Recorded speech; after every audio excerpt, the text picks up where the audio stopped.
আসসালামু আলাইকুম। আসলে একটা কথা বলার জন্য আসলাম। একটা দেশের জনগণ কতটা অসহায় হলে এদের মতো প্লেয়ারের খেলা দেখে। দেখেন ৯৯ রানে ১ উইকেট ছিল, ৯৯ রানে। পরে রান আউটটা হয়েছে, ঠিক আছে, সমস্যা নাই, খেলার অংশ এটা হতেই পারে, ঠিক আছে।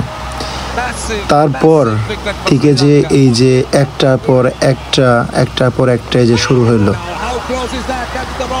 একটা দেশ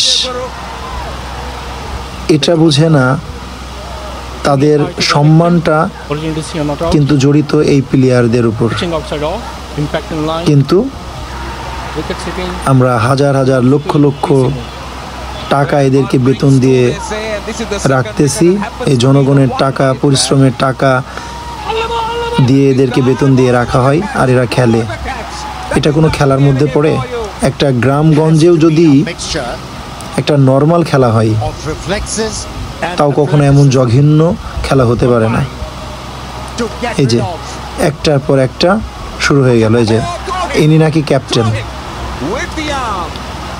এই যে তাহিদ হৃদয় একটা রান করে আউট হয়ে গেল।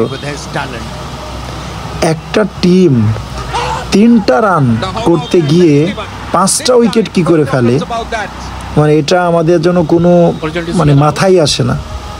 এরা কোন কারণে যে ক্রিকেট খেলতে আসে ভাই বুঝি না। ভাই তোরা যদি ক্রিকেট খেলতে না পারিস, তোরা অন্য কিছু করে খা।